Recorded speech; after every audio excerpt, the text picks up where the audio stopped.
मुरली बजो तो काना तेरी मुरली इंद्रमा देवता वशभो देवता रुद्रा देवता जमोजन कंजमुख कर पहले तो आप सभी लोगों को मेरा प्यार भरा प्रणाम स्वागत करती हूँ। मैं आरती रावत आप सभी का देवभूमि उत्तराखंड में और अपने रामलीला मंचन पर आशा करती हूँ आप सभी लोग स्वस्थ होंगे, मस्त होंगे और मैं भी एकदम बढ़िया हूँ। तो चलो आज के इस रामलीला को शुरू करते हैं।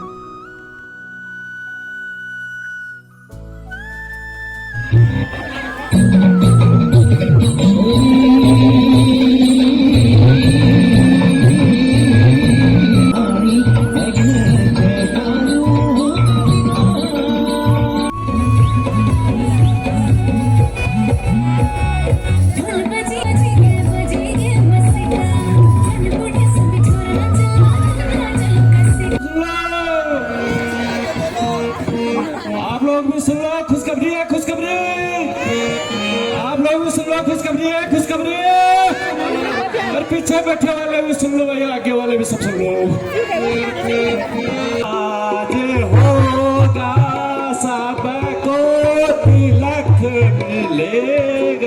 अब दशरथ जी अपना राज्य राम जी को सौंपना चाहते थे और उसके लिए राज तिलक की बहुत सी तैयारियां शुरू हो चुकी थी और यही सेवक अपने पूरे अयोध्या नगरी में संदेश देता है सबको कि कल राज तिलक होगा और सभी को आना अनिवार्य है।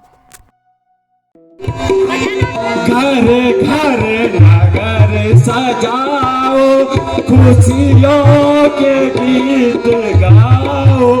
घर घर नगर सजाओ, खुशियों के गीत गाओ।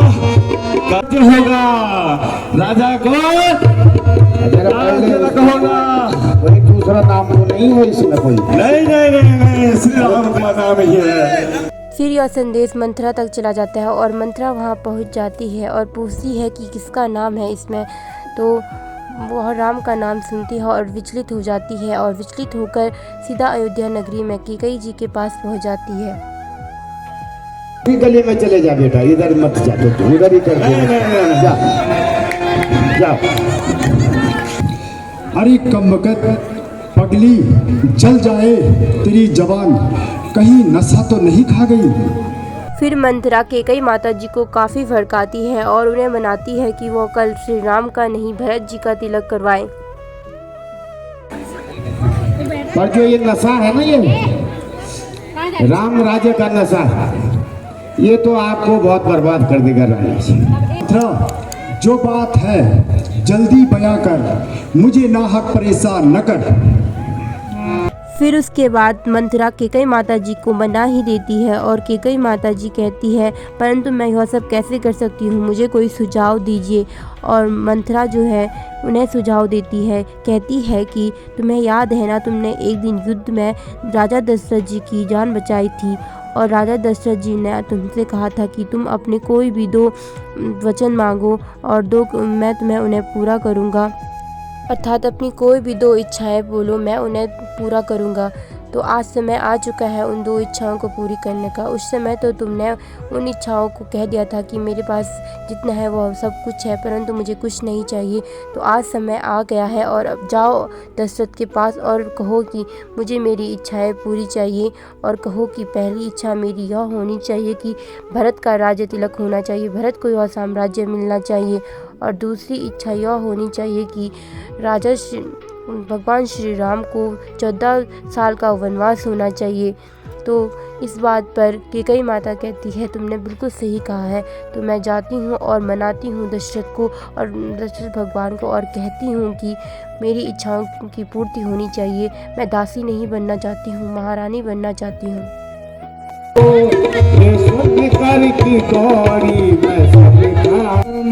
भरत दोनों, मुझको तो राम भरत दोनों। मेरा क्या है, चाहे राम राजा हो या भरत राजा हो, नौकरानी हूँ, नौकरानी रहूंगी।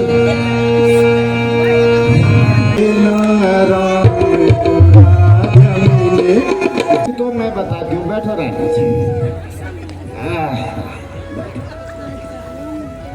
बाद में तुम्हें मुंह महंगा इनाम मिलेगा। शाबाश मंत्रा शाबाश। जब मंत्रा अंत में केकई माता को मना देती है तो उन्हें लगता है कि अब यह सब सही होगा, परंतु किसी का घर बिगाड़ कर कुछ भी नहीं प्राप्त होगा। इसी कारण आज वर्तमान में और कभी भी आगे कोई भी अपने घर में अपनी पुत्री का नाम मंत्रा या केकई नहीं रखेगा। यह दो नाम इसी कारण से कोई अपने पुत्रों के बेटियों के नहीं रखता, क्योंकि इन दोनों ने अपना घर स्वयं ही तोड़ा था। मंत्रा ने दूसरों का घर तोड़ा था, परंतु केकई ने तो अपना घर स्वयं तोड़ दिया था। प्रीति चापी न कार्य उष्णो दहित चंगारा शीत कृष्णाते करम। अर्थात दुर्जनों की संगति कभी नहीं करनी चाहिए। दुर्जनों का प्रेम कोयले के समान होता है। कोयला अगर गर्म होता है, कोयला यदि गर्म होता है तो हाथ को जला देता है, और ठंडा होता है तो हाथ काला कर देता है। अतः ऐसे दुष्टों का साथ कभी नहीं करना चाहिए। देखेंगे राम राज्य आज धन्य भाग्य है। देखेंगे राम राज्य आज धन्य भाग्य। अयोध्या की सारी प्रजा और भगवान लक्ष्मण जी काफ़ी प्रसन्न रहते हैं कि कल राम राज्य होगा और भगवान श्री राम को राम राज्य सौंपा जाएगा। लक्ष्मण काफ़ी प्रसन्न रहता है कि कल भाई को राज्य मिल जाएगा, और प्रजा तो अत्यंत प्रसन्न रहती है, पर उन्हें नहीं पता था कि कल क्या होने वाला है। दिखलाऊंगी आज तेरा चरित्र दिखलाऊंगी, हर छंद हर फंद ऐसा रचूंगी, राजा को ऐसा मनाऊंगी। फिर दूसरी तरफ केकई माता जी दशरथ जी को मनाने के लिए बहुत से प्रपंच रचती है और खाना नहीं खाती है और गुस्सा करती है और अपने बातों को उनके सामने रखती है।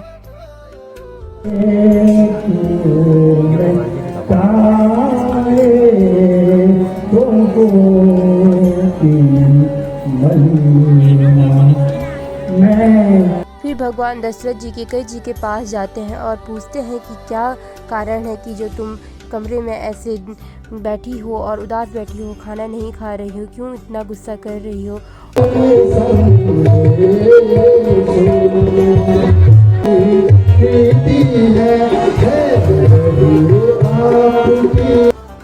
फिर माता केकई जी कहती है, तुम बस कौशल्या को ही प्यार दिखाते हो, उनके लिए ही तुम्हारे पास प्यार है, मुझे क्यों यहाँ लाए हो, और बहुत सी बातें करती है।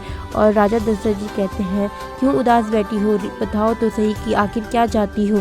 फिर वो कहते हैं कि तुमने मुझे वचन दिया था कि तुम मेरी 2 इच्छाओं को पूरा करोगे, तो करोगे ना। अब उठो इतना शोक न करो रानी जी। दिया राम को राज बस आपने भरत का कर दिया देना काल बनकर तुम मुझे खाने को तैयार है।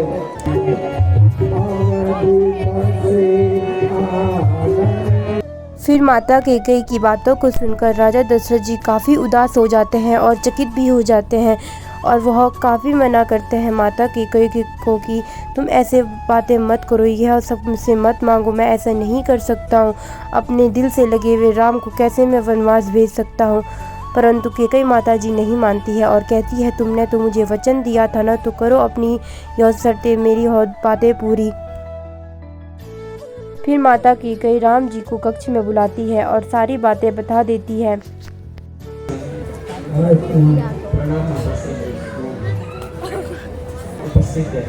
मेरे लिए क्या आज्ञा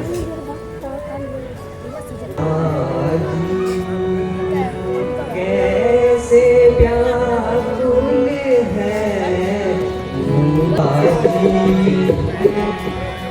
दो फिर राजा दशरथ को मजबूरी व उदासी से भगवान श्री राम को यह बातें कहनी पड़ती है कि तुम्हें 14 साल के लिए वनवास जाना होगा, परंतु यह बात उनके लिए कहना बहुत ही कठिन थी।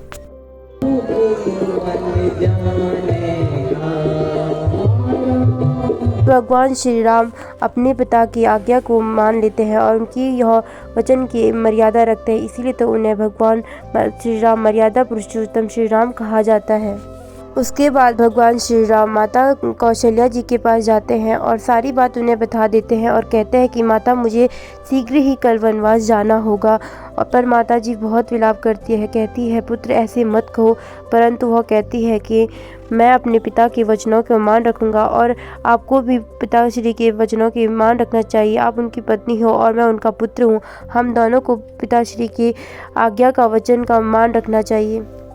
हे माता मुझे पिताजी ने दिया राजी दंडक वनिका दिया राजी दंडक। हे राम आज क्या कहते हो, कैसे यह कष्ट उठाओगे।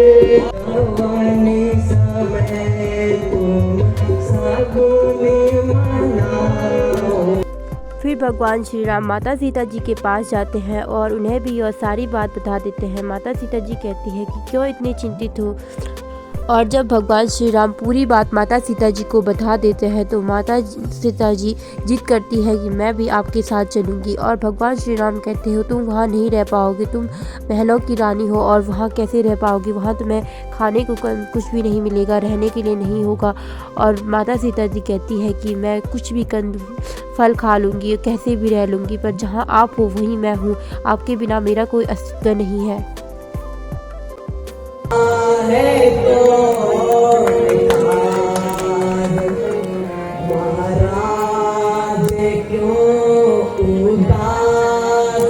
क्या बोल रहा?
माता सीता जी काफ़ी विलाप करती है और काफ़ी जिद करती है कि मैं आपके साथ चलूँगी ही चलूँगी। तो अंत में भगवान श्री राम जी निर्णय लेते हैं कि ठीक है तुम भी मेरे साथ चलो। तो जहाँ राम है वहीं सीता है और जहाँ सीता है वहीं राम है। फिर भाभी बेचारी